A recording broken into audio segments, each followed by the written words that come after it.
تلیتلا شہر کے نواح میں جس روز عبد الرحمن نے اپنے لشکر کے ساتھ رومیر کے لشکر کے سامنے پڑاؤ کیا تھا، اس رات رومیر اپنے خیمے میں اپنی بیوی لسانہ، بیٹی کرسینہ، بڑے بیٹے اور ڈینو اور چھوٹے بیٹے شانجا کے ساتھ بیٹھا ہوا تھا کہ اس کا چوبدار 3 مسلح جوانوں کو لے کر خیمے میں داخل ہوا۔ اوڈینو تو کرسینہ کا سگا بھائی جبکہ شانجا رومیر کی دوسری بیوی یورالا میں سے تھا۔ تینوں رومیر کے سامنے بالکل مستعد ہو کر کھڑے ہو گئے۔ رومیر نے تھوڑی دیر تک تینوں کا جائزہ لیا۔ اس دوران کرسینہ بھی بڑے غور سے ان کی طرف دیکھ رہی تھی۔ پھر رومیر نے انہیں مخاطب کر کے کہا، میں تم تینوں کا آپس میں تیغ زنی کا مقابلہ نہیں کروانا چاہتا۔ مجھے پتہ چلا ہے کہ تم تینوں ایک دوسرے کے جاننے والے ہو۔ معاملہ تم پر چھوڑتا ہوں کہ تم تینوں میں سے کون اچھا تیغ زن ہے۔ یہ فیصلہ تم تینوں خود کرو۔ جب یہ فیصلہ کر چکو تو مجھے بتا دینا، اس کے بعد میں اگلی کارروائی کی ابتدا کروں گا۔ اس موقع پر کرسینہ نے دخل اندازی کی اور اپنے باپ رومیر کی طرف دیکھتے ہوئے کہنے لگی، بابا، پہلے ان کے نام بتائیں، اس کے بعد ہم بھی اس فیصلے میں حصہ لیں گے۔ جواب میں رومیر نے اپنے حاجب کی طرف مخصوص اشارہ کیا، جس پر حاجب نے ان تینوں کی طرف اشارہ کرتے ہوئے ان کے نام وانس، ایرش اور منوکش بتائے تھے۔ رومیر کے کہنے پر ان تینوں نے آپس میں صلاح مشورہ کیا۔ پھر ان میں سے ایک رومیر کی طرف دیکھتے ہوئے کہنے لگا، ہم میں سے منوکش سب سے اچھا تیغ زن ہے، اس کے بعد وانس اور وانس کے بعد ایرش ہے۔ ان کے ان الفاظ سے رومیر خوش ہو گیا۔ پھر اپنا فیصلہ دیتے ہوئے کہنے لگا، کل میں مسلمانوں کے ساتھ جنگ کی ابتدا کروں گا۔ جنگ کی ابتدا سے پہلے منوکش میدان میں اترنا اور ایک شخص احمد بن یالا کا نام لے کر اسے انفرادی مقابلے کی دعوت دینا۔ رومیر جب خاموش ہوا تب بڑی بے چینی کا اظہار کرتے ہوئے کرسینہ کہنے لگی، اے میرے باپ، ایسا نہیں ہوگا۔ منوکش اگر سب سے اچھا تیغ زن ہے تو ہم اس احمد بن یالا کا مقابلہ کرنے کے لیے سب سے اچھے تیغ زن کو اس کے مقابلے کے لیے کیوں اتاریں؟ ترتیب کے لحاظ سے ایرش تیسرے نمبر پر ہے۔ ہم پہلے ایرش کو ہی انفرادی مقابلے کے لیے اتاریں گے، تاکہ ہمارے ذہن میں بھی یہ بات رہے کہ ہم اسے کوئی اچھا تیغ زن نہیں سمجھتے اور ہمارا تیسرے درجے کا تیغ زن ایرش اسے اپنے سامنے زیر کر سکتا ہے۔ کرسینہ اس بار ایرش کو مخاطب کر کے کہنے لگی، میں نہیں جانتی میرے باپ نے اس مقابلے کو جیتنے والے کے لیے کیا انعام مقرر کر رکھا ہے اور وہ مقابلہ جیتنے والے کو کیسے نوازے گا۔ لیکن ایرش، ایک بات اپنے ذہن میں رکھنا، کل افرادی مقابلے کے دوران اگر تم نے مسلمانوں کے سالار احمد بن یالا کو شکست دے کر اس کا سر کاٹ دیا تو میں انعام میں تمہیں اتنی بھاری رقم دوں گی کہ جس کے متعلق تم سوچ بھی نہیں سکتے۔ اس کے علاوہ میرے باپ کی طرف سے تمہیں جو انعام ملے گا وہ علیحدہ ہوگا۔ کرسینہ کے ان الفاظ پر ایرش خوش ہو گیا۔ پھر فیصلہ کن انداز میں رومیر اپنے حاجب کو مخاطب کر کے کہنے لگا، اب تم چاروں جا کر آرام کرو، اس لیے کہ اگلے روز صبح ہی صبح ہم نے دشمن کے خلاف جنگ کی ابتدا بھی کرنی ہے۔ اس کے ساتھ ہی رومیر کا حاجب ان تینوں تیغ زنوں کو لے کر خیمے سے نکل گیا۔ اگلے روز دونوں لشکر ایک دوسرے کے سامنے صف آرا ہوئے۔ دراصل لیون کا بادشاہ رومیر عبد الرحمن کے ساتھ قوت آزمائی کرنا چاہتا تھا۔ اسی بنا پر اس نے تلیتلا شہر سے ذرا فاصلے پر کھلے میدان کو رزمگاہ بنایا تھا۔ شاید وہ اکیلا ہی عبد الرحمن کی قوت کو آزماتے ہوئے اپنی گزشتہ شکست اور ہزیمت کا انتقام لینے پر تل گیا تھا۔ تاہم تلیتلا شہر کیونکہ ذرا فاصلے پر بائیں جانب تھا، اس کے باوجود امیر عبد الرحمن نے اپنے لشکر کو صف آرا کرنے کے بعد لشکر کا ایک حصہ علیحدہ کر دیا اور اس کے ذمے یہ کام لگایا تھا کہ وہ دائیں جانب دھیان رکھے۔ اگر تلیتلا کا کوئی لشکر نکل کر حملہ آور ہونے کی کوشش کرے تو اسے روک سکے۔ لشکر کے اس حصے کا کماندار عبد الرحمن نے سالار نجد کو بنایا تھا۔ کچھ دیر تک رومیر کے لشکر میں طبل، نفیریاں اور بگل بجتے رہے، ساتھ ہی لشکری بڑے زور و شور سے نعرے بلند کرتے رہے۔ دوسری جانب عبد الرحمن کے لشکر میں بھی بڑے بڑے طبل اور دیو پیکر دفیں بج اٹھی تھیں۔ پھر رومیر کے 3 منتخب تیغ زنوں میں سے ایک، جس کا نام ایرش تھا، وہ اپنے گھوڑے کو سرپٹ دوڑاتا ہوا دونوں لشکروں کے بیچ میں آیا اور احمد بن یالا کا نام لے کر انفرادی مقابلے کے لیے للکارا۔ اس وقت عبد الرحمن کے پاس اس کے سارے سالار کھڑے تھے، کچھ دائیں بائیں مستعد بھی تھے۔ احمد بن یالا بھی اس وقت عبد الرحمن کے قریب ہی کھڑا تھا۔ جب ایرش نے دونوں لشکروں کے بیچ میں آ کر احمد بن یالا کا نام پکارا، تب لمحہ بھر کے لیے تعجب خیز انداز میں عبد الرحمن نے احمد بن یالا کی طرف دیکھا۔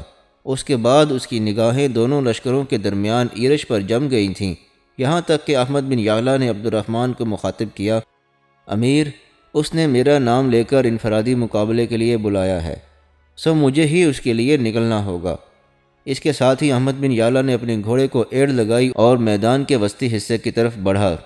ایرش کے قریب آ کر احمد بن یعلا نے اپنے دائیں پاؤں کی مہمیز اپنے گھوڑے کی پچھلی ٹانگ کے اوپر حصے میں جب لگائی، تب گھوڑا لمحہ بھر کے لیے ہنہنایا، بڑی تیزی سے کنوتیاں تبدیل کیں، پھر وہ درمیانہ روی اور عجیب و غریب سے انداز میں ایرش کے گرد چکر لگانے لگا۔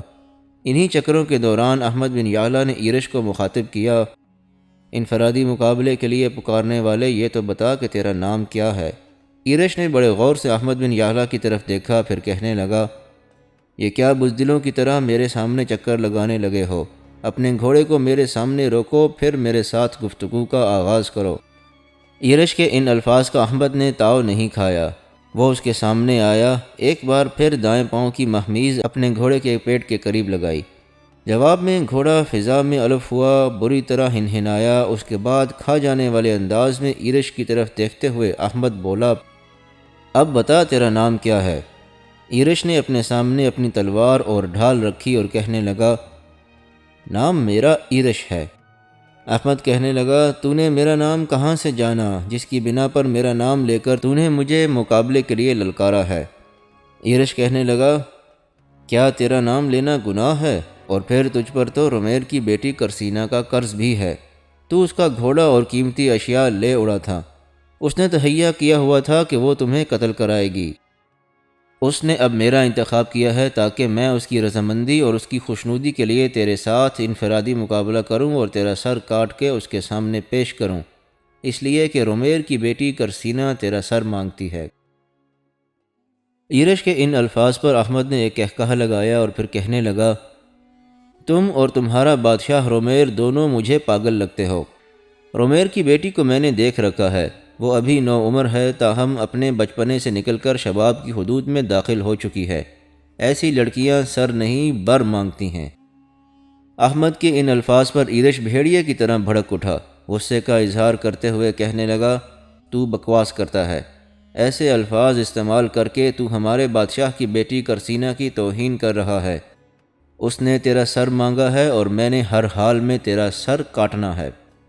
احمد نے تنزیہ سے انداز میں اس کی طرف دیکھا، پھر کہنے لگا، احمق اور بے وقوف انسان، تاریخ میں بڑے بڑے سورماؤں نے دوسروں کا سر کاٹنا چاہا لیکن اپنا سر کٹوا کر چلتے بنے، اس میدان میں بھی کہیں ایسا نہ ہو کہ سر کاٹنے کی بجائے تو سر کٹوانے کے لیے میدان میں اتر آیا ہو۔ ایرش تاؤ کھا گیا اور کہنے لگا، میں سر کٹوانے نہیں، سر کاٹنے آیا ہوں، تھوڑی دیر میں جب میں آندھی اور طوفان کی طرح حرکت میں آؤں گا تو خود ہی جان پائے گا کہ میں سر کاٹنے کے لیے آیا ہوں یا کٹوانے کے لیے۔ احمد بن یعلا کے چہرے پر ہلکا سا تبسم نمودار ہوا، وہ کہنے لگا، اگر یہ بات ہے تو پھر آؤ وقت ضائع نہ کریں، اپنی فتح اور نصرت کی خاطر ایک دوسرے سے ٹکرائیں، پھر دیکھیں کون فاتح اور کون مفتوح ہوتا ہے۔ اس کے ساتھ ہی ایرش نے احمد کی طرف قہر بھری نگاہوں سے دیکھا اور اس پر حملہ آور ہو گیا۔ احمد کچھ دیر تک بڑی آسانی اور ہلکی ہلکی مسکراہٹ میں اس کے وار روکتا رہا۔ اس موقع پر رومیر اور اس کی بیٹی کرسینا اپنے لشکر کے اگلے حصے میں اس انفرادی مقابلے کو بڑے غور سے دیکھ رہے تھے، اور دوسرے دونوں تیغزن وانس اور منوکش بھی ان کے پاس کھڑے تھے۔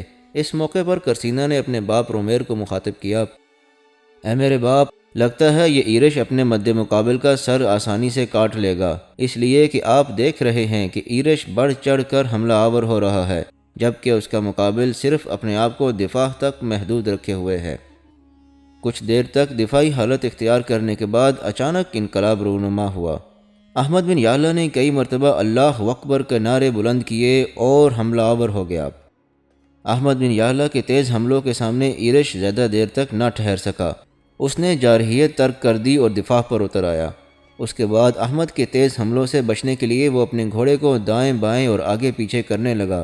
اس کی حالت سے صاف ظاہر تھا کہ اب وہ احمد کے تیز حملوں سے بچنے کی کوشش کر رہا ہے۔ یہ صورتحال دیکھتے ہوئے رومیر اور اس کی بیٹی کرسینا دونوں پریشان ہو گئے۔ اس موقع پر اچانک احمد نے ایرش پر تلوار کا وار کیا، جسے ایرش نے بڑی مشکل سے روکا۔ اس کے ساتھ ہی اپنی ڈھال احمد نے اس کے شانے پر دے ماری۔ ڈھال اتنے زور سے لگی تھی کہ ایرش اپنے گھوڑے سے گر گیا۔ اس موقع پر جست لگا کر احمد نیچے اترا اپنی تلوار کی نوک اس نے ایرج کی گردن پر رکھی اور پھر کہنے لگا، دیکھ، وقت نے خود ہی ثابت کر دیا کہ تو سر کاٹنے کے لیے آیا تھا یا کٹوانے۔ اب بتا، سر کاٹنے والا تو اکیلا ہی ہے یا تیرے ساتھ کچھ اور بھی ہیں جو میرا سر کاٹنے کے متمنی ہیں؟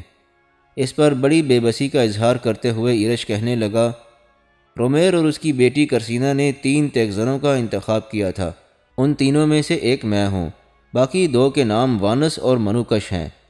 مجھے ان سے کم تر تیگزن سمجھتے ہوئے میدان میں اتارا گیا تھا۔ سب سے اچھا تیگزن منوکش ہے۔ رومیر کی بیٹی کا خیال تھا کہ ہم اپنے کم تر تیگزن کو تمہارے مقابلے پر اترواتے ہیں، اس لیے کہ اچھے تیگزن کو تمہارے مقابلے پر اتارنا ہمارے تیگزن کی توہین ہے۔ یہ الفاظ سن کر احمد کے چہرے پر طنزیہ مسکراہٹ نمودار ہوئی، پھر اس کی تلوار بلند ہو کر گری اور اس نے ایرج کی گردن کاٹ کر رکھ دی۔ احمد پھر اپنے گھوڑے پر سوار ہوا، کچھ سوچا۔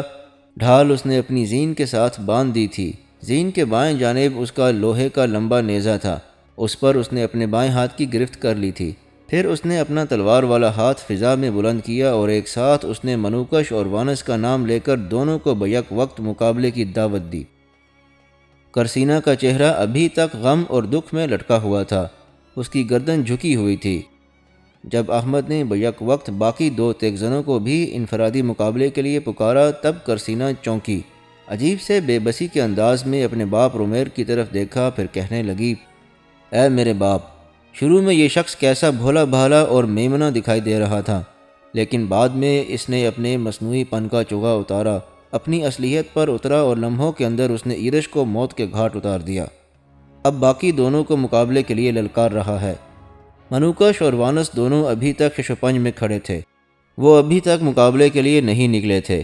اس پر رومیر نے باری باری ان کی طرف دیکھا، پھر کہنے لگا، وہ اکیلا تم دونوں کو بیک وقت مقابلے کی دعوت دے رہا ہے، ہمت سے کام لو اور میدان میں اترو۔ منوکش اور وانس نے ایک دوسرے کی طرف دیکھا، نگاہوں ہی نگاہوں میں کوئی اشارہ کیا، پھر دونوں نے ایک ساتھ اپنے گھوڑوں کو ایڑ لگائی اور میدان کے وسطی حصے کی طرف بڑھے۔ اب حالت یہ تھی کہ منوکش اور وانس دونوں جب اپنے گھوڑوں کو دوڑاتے ہوئے آگے بڑھ رہے تھے تو ان کے درمیان تھوڑا سا فاصلہ تھا۔ جب وہ تھوڑا سا آگے گئے تب احمد بھی حرکت میں آیا، اس نے اپنے گھوڑے کو ایڑ لگائی، اس کا گھوڑا سرپٹ دوڑا اور منوکش اور وانس کے درمیان میں آ گیا۔ یہ صورتحال منوکش اور وانس دونوں کے لیے غیر متوقع تھی۔ دونوں نے اپنی تلواریں بلند کرتے ہوئے ایک ساتھ احمد بن یعلا پر وار کر دیے۔ منوکش کی تلوار کو احمد نے اپنی تلوار پر اور وانس کی تلوار کو لوہے کے نیزے پر روکا تھا۔ پھر وانس کے وار کو روکتے ہی احمد نیزہ حرکت میں لایا اور دوسرے ہی لمحے اس نے اپنا نیزہ وانس کی چھاتی میں پیوست کر دیا اور وانس بل کھا کر اپنے گھوڑے سے نیچے اتر گیا۔ اس کے ساتھ ہی احمد نے اپنی ڈھال پر اپنی گرفت کر لی، وہ منوکش پر جان لیوا حملے کرنے لگا۔ منوکش کچھ دیر تک اس کے وار روکتا رہا، شروع میں جارحیت پر اترنے کی کوشش کرتا رہا، لیکن احمد کے تیز حملوں کے سامنے اس کی پیش نہ چلی۔ وہ بھی زیادہ دیر تک احمد کا مقابلہ نہ کر سکا۔ گھوڑے پر بیٹھے ہی بیٹھے احمد نے اس کی گردن کاٹ کر رکھ دی۔ دونوں کا خاتمہ کرنے کے بعد احمد اپنے گھوڑے سے اترا، اپنا نیزہ وانس کے جسم سے نکال کر اسے صاف کیا، تلوار بھی صاف کی۔ اس کے بعد رومیر کے لشکر کی طرف منہ کر کے بلند آواز میں اس نے پکار کر کہا، رومیر کی بیٹی کرسینا کی خوشنودی اور رضامندی کی خاطر کوئی اور بھی سورما اور تیغ زن میرا سر کاٹنے کا ارادہ رکھتا ہو تو مقابلے کے لیے میدان میں اترے۔ احمد بن یعلا کے ان الفاظ نے رومیر کے لشکر میں ایک طرح سے سراسیمگی اور ہلچل مچا دی تھی۔ اپنے بہترین تیغ زنوں کے انفرادی مقابلے میں مارے جانے کے باعث لشکریوں کے حوصلے پہلے ہی پست ہو چکے تھے۔ اب احمد کی اس پکار نے ایک طرح سے ان پر کم حوصلگی کی شبنم ڈال کر رکھ دی تھی۔ اس موقع پر رومیر کی حالت عجیب سی ہو رہی تھی، وہ برابر ٹکٹکی باندھے احمد کی طرف دیکھ رہا تھا۔ اس کے قریب ہی اس کی بیٹی کرسینا کھڑی تھی، یہاں تک کہ ایک بے خودی کے عالم میں رومیر نے کہنا شروع کیا، میرے 3 تیغ زنوں سے انفرادی مقابلہ جیتنے والے تو یقیناً شجاعت انسانی کا نمونہ اور کامیابی اور کامرانی کا وسیلہ ہے۔ میں تیری شجاعت کو سلام پیش کرتا ہوں۔ عبد الرحمن الثالث خوش قسمت ہے کہ جس کے لشکر کا تو ایک سالار ہے۔ یہاں تک کہنے کے بعد رومیر جب خاموش ہوا تب اس کی طرف بڑے تعجب اور بڑی حیرت سے دیکھتے ہوئے کرسینا کہنے لگی، اے میرے باپ، یہ آپ کیا کہہ رہے ہیں؟ ایک ایسے شخص کی تعریف کر رہے ہیں جس نے ہمارے سب سے اچھے اور عمدہ تیغ زنوں کے سر قلم کر دیے۔ رومیر چونکا اور کرسینا کی طرف دیکھتے ہوئے کہنے لگا، میری بیٹی، جس میں کوئی صفت، جس میں کوئی وصف ہو، اس کی تعریف ضرور کرنی چاہیے۔ کرسینا نے شکوہ بھری آواز میں اپنے باپ کو مخاطب کیا، کیا وصف ہے اس میں؟ کیا کرینہ، کیا سلیقہ ہے اس میں؟ یہی کہ وہ میرا گھوڑا اور قیمتی سامان لے بھاگا؟ یہی اس کا اخلاقی معیار ہے کہ وہ اچک کر میرے گھوڑے پر ہو بیٹھا، مجھے اپنے سامنے سمیٹا اور پھر میرے کئی ساتھیوں کو زخمی کرتا ہوا مجھے بازو سے پکڑ کر زمین پر ڈال دیا، گھوڑا اور میری اشیاء لے بھاگا؟ کرسینا جب خاموش ہوئی تب اس کی طرف دیکھتے ہوئے رومیر کہنے لگا، میری بیٹی، یہ کون سا اور کہاں کا اخلاق ہے کہ ایک راہ جاتے مسافر اور اجنبی کی زبردستی راہ روک کر اس سے اس کی مرضی کے خلاف اس کا تیروں بھرا ترکش چھیننے کی کوشش کی جائے؟ یہ کہاں کی شرافت ہے کہ جب وہ تیر دینے سے انکار کر دے تو یہ دھمکی دی جائے کہ اسے موت کے گھاٹ اتار دیا جائے گا یا زندان میں ڈال دیا جائے گا؟ اخلاقی قدریں ایسی ہی دھمکیوں کا تقاضا کرتی ہیں۔ بیٹی، اس نے آج کے مقابلے میں ثابت کر دیا ہے کہ ہمارے لشکر میں کوئی بھی تیغ زن ایسا نہیں جو اس کا مقابلہ کر سکے، اور پھر نہ وہ تمہارا گھوڑا لے کر بھاگا ہے، نہ اسے تمہاری قیمتی اشیاء سے کوئی غرض و غایت تھی۔ تمہارے ساتھ تمہارے بہت سے محافظ اور پاسبان تھے، تمہارے ساتھ ان گنت مسلح لڑکیاں تھیں، لیکن موقع محل کو دیکھتے ہوئے اس نے اپنی جان بچانے کو ہر شے پر مقدم رکھا اور تمہارا ہی گھوڑا لے کر بھاگا، اس لیے کہ اس وقت وہ تمہارے ہی گھوڑے پر بیٹھا ہوا تھا۔ تمہارے گھوڑے سے اتر کر اپنے گھوڑے کی طرف جاتا تو وقت ضائع ہوتا، اتنی دیر تک شاید تمہارے محافظ اس پر پہنچ جاتے یا پشت کی جانب سے تیر اندازی کرتے ہوئے اس کی جان کو خطرے میں ڈال دیتے۔ لہٰذا جو قدم اس نے اس وقت اٹھایا وہی اس کے لیے مناسب اور سودمند تھا۔ یہاں تک کہنے کے بعد رومیر رکا، کچھ سوچا، پھر دوبارہ کرسینا کو مخاطب کر کے کہنے لگا، میری بیٹی، تو اس نوجوان سے اس بنا پر نفرت اور کروخت کا اظہار نہ کر کہ وہ تیرا گھوڑا اور قیمتی اشیاء لے اڑا۔ ایسا اس نے جان بوجھ کر نہیں کیا، اپنی جان بچانے اور اپنی سلامتی کے لیے اس کے پاس یہی آخری طریقہ تھا جو اس نے اپنا لیا۔ بیٹی، ایسے نوجوان ڈھونڈنے سے بھی نہیں ملتے۔ میں تو ابھی تک حیرت زدہ ہوں کہ اس نے ایرج کو بڑی آسانی سے زیر کیا، اور پھر شاید اس نے ایرج ہی سے ہمارے دوسرے دو تیغ زنوں کے متعلق پوچھ لیا تھا، لہٰذا ان دونوں کو بھی اس نے مقابلے کے لیے للکارا۔ جس ماہرانہ انداز میں اس نے ہمارے دوسرے دونوں تیغ زنوں کا خاتمہ کیا، میں سمجھتا ہوں کہ ایسا کوئی عام تیغ زن کر ہی نہیں سکتا۔ یہاں تک کہنے کے بعد رومیر جب خاموش ہوا تب کرسینا کہنے لگی، لیکن بابا، اس نے ہمیں ہمارے 3 بہترین تیغ زنوں سے محروم کیا ہے، میں اسے معاف نہیں کروں گی۔ عنقریب کسی ایسے تیغ زن کا انتخاب کروں گی جو آنے والے دور میں اگر ان لوگوں سے ہمارا ٹکراؤ ہوا تو اس احمد بن یعلا کو انفرادی مقابلے میں زیر کر سکے۔ کرسینا جب خاموش ہوئی تب ہلکی ہلکی مسکراہٹ میں رومیر کہنے لگا، میری بیٹی، میں بھی آج تمہارے ساتھ ایک عہد اور وعدہ کرتا ہوں، آئندہ اگر عبد الرحمن الثالث کے لشکر کے ساتھ ہمارا ٹکراؤ ہوا اور اس ٹکراؤ کے نتیجے میں ہم کامیاب اور فتح مند رہے، اور یہ سالار جس کا نام احمد بن یعلا ہے اس ٹکراؤ کے دوران ہمارے ہاتھوں گرفتار ہو گیا، تو میں اسے نقصان نہیں پہنچاؤں گا بلکہ اس کی عزت افزائی کروں گا، اسے پیشکش کروں گا کہ وہ میری سلطنت میں رہے اور حرب و ضرب کے فنون میں میرے لشکریوں کی تربیت کا فرض ادا کرتا رہے۔ یہاں تک کہتے کہتے رومیر رک گیا۔ اس کے ان الفاظ کا کرسینا کچھ جواب دینا چاہتی تھی کہ رومیر چونک پڑا اور اسے مخاطب کر کے کہنے لگا، میری بیٹی، تو فوراً پیچھے چلی جا، اس لیے کہ میں دیکھتا ہوں کہ مسلمان حملہ آور ہونے لگے ہیں۔ اپنے باپ کے ان الفاظ کو سنتے ہی کرسینا تقریباً بھاگتی ہوئی اپنے لشکر کے پیچھے پڑاؤ کی طرف چلی گئی۔ پھر وقت کی آنکھ نے دیکھا کہ دونوں لشکر ایک دوسرے پر حملہ آور ہو گئے۔ تلواریں اور ڈھالیں رزمگاہ میں آپس میں ٹکرانے لگیں۔ رومیر شاید اپنی شکست کا بدلہ لینے پر تلا ہوا تھا، لہٰذا اپنے پورے لشکر کو انگیخت کرتے ہوئے وہ عبد الرحمن کے لشکر پر حملہ آور ہوا۔ ادھر مسلمان سالاروں اور لشکریوں کی عجیب حالت تھی۔ جس وقت وہ رومیر کے لشکر پر ضرب لگا رہے تھے اس وقت ان کے لشکر کے اندر گاہے بگاہے کبھی اللہ اکبر، کبھی لا تذر، کبھی لا تخفف کے نعروں کی آوازیں سنائی دیتی تھیں، ساتھ ہی مسلمان لشکری حملہ آور ہو رہے تھے۔ یہ جنگ زیادہ دیر تک جاری نہ رہ سکی۔ عبد الرحمن اور اس کے سالاروں نے رومیر کے لشکر کے اندر گھسنے کے ساتھ ساتھ پہلوؤں پر بھی جب ضربیں لگانا شروع کیں تب رومیر کے لشکر میں پسپائی کی صورتحال نظر آنے لگی۔ رومیر کے لشکری پہلے انفرادی مقابلے کے دوران اپنی 3 بہترین تیغ زنوں کے مارے جانے پر بے حوصلہ سے ہو رہے تھے۔ اب جب مسلمانوں نے تیز حملے کرتے ہوئے ان پر دباؤ ڈالنا شروع کیا تو ان کے اندر ٹوٹ پوٹ کی صورتحال پیدا ہونے لگی، یہاں تک کہ اگلی صفیں بالکل کچلی اور پامال کر دی گئیں، جس کے نتیجے میں رومیر نے جان لیا کہ اس کی شکست یقینی ہے۔ اس بنا پر اس نے پسپائی کے طبل بجا دیے، شکست اور ہزیمت قبول کرتے ہوئے اپنے لشکر کو بھاگ کھڑا ہوا۔ عبد الرحمن نے رومیر کا تعاقب نہیں کیا۔ اندیشہ تھا کہ عبد الرحمن اپنے لشکر کو لے کر رومیر کے تعاقب میں نکل کھڑا ہوا تو کہیں طلحہ کے باغی شہر سے نکل کر پشت کی جانب سے عبد الرحمن پر حملہ آور ہو کر اسے نقصان پہنچانے کی کوشش نہ کریں۔ لہٰذا رومیر کے بھاگنے کے بعد عبد الرحمن نے پہلے رومیر کے پڑاؤ کی ہر شے پر قبضہ کیا، اس کے بعد اس نے مرنے والوں کی تجہیز و تکفین کے علاوہ اپنے زخمیوں کی دیکھ بھال کا کام شروع کر دیا۔ چند میل تک لیون کی طرف بھاگنے کے بعد ایک جگہ رومیر نے اپنے لشکر کو روک دیا۔ اس نے اندازہ لگا لیا تھا کہ عبد الرحمن اب اس کا تعاقب نہیں کرے گا، اس لیے وہ مطمئن ہو گیا تھا۔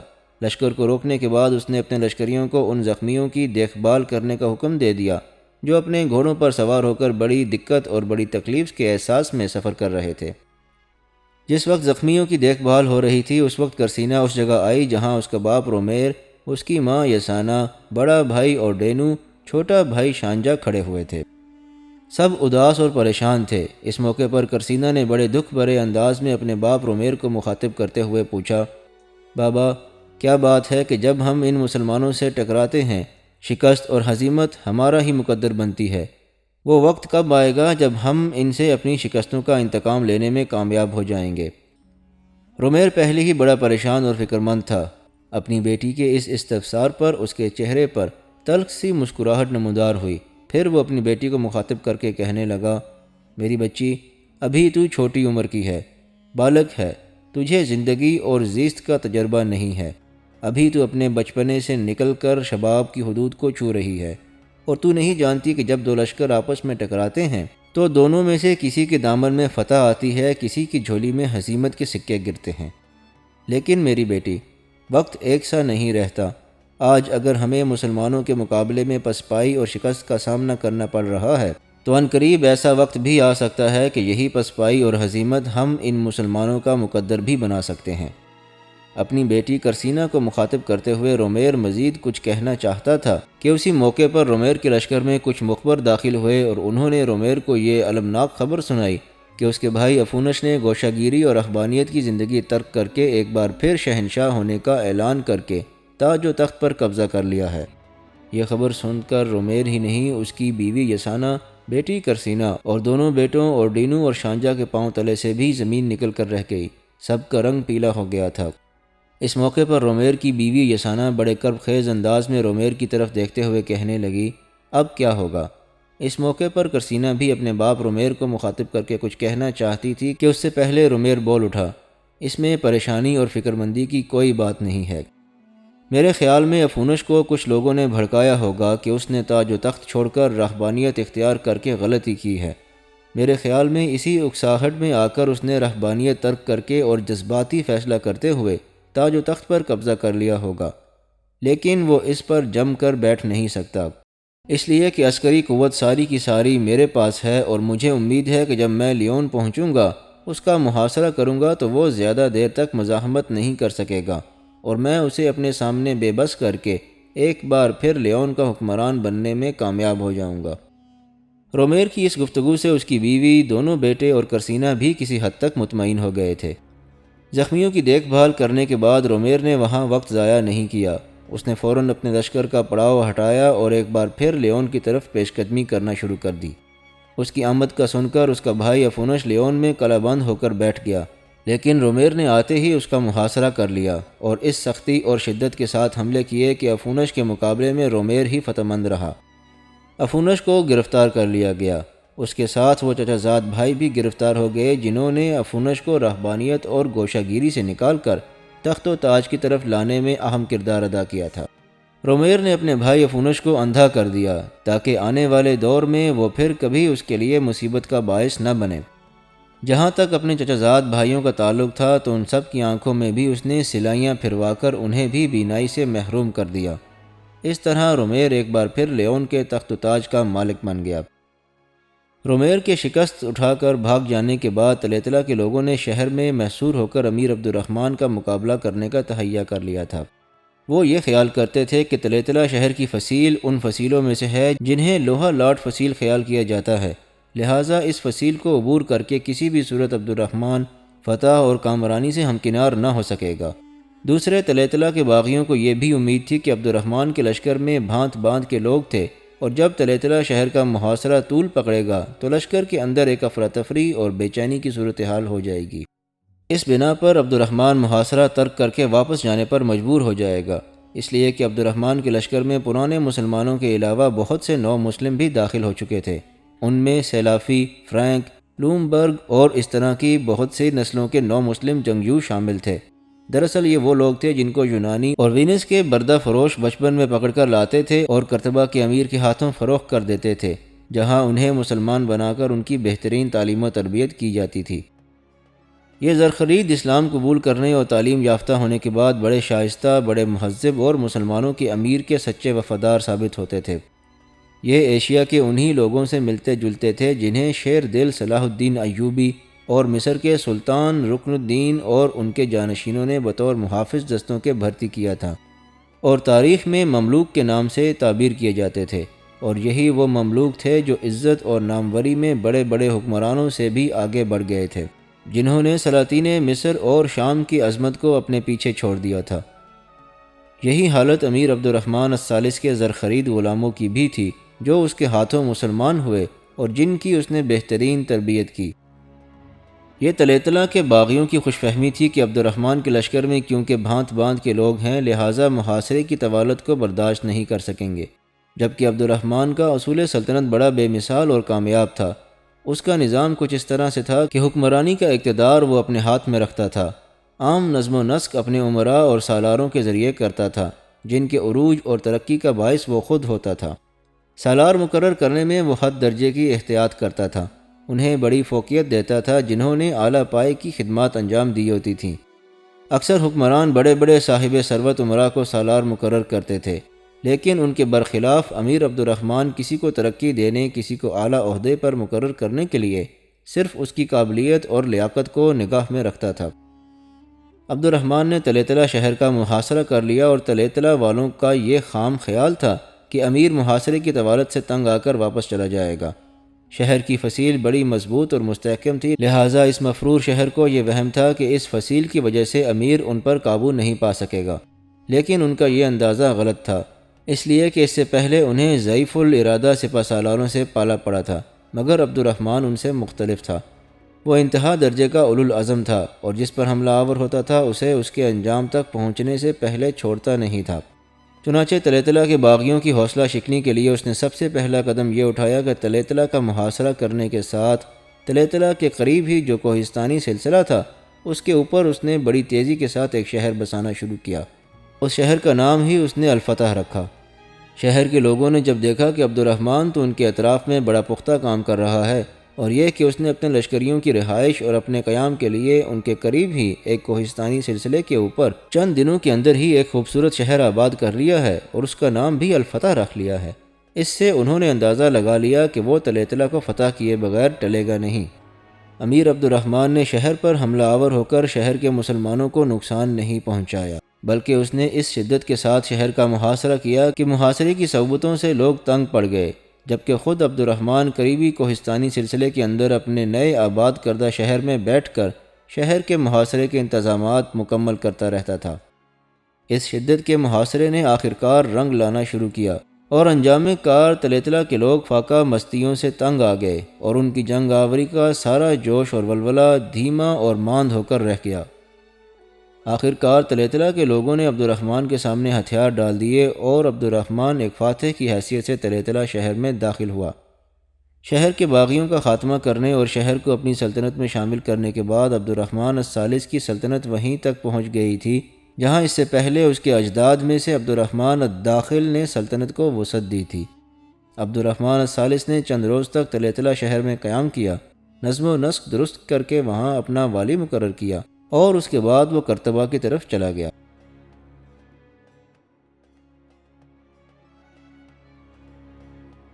اگر آپ کو یہ ویڈیو پسند آئی ہو تو اس کو لائک اور شیئر ضرور کیجیے گا، اور چینل کو سبسکرائب بھی کر لیجیے گا تاکہ آئندہ آنے والی تمام ویڈیوز آپ کو باقاعدگی سے مل سکیں۔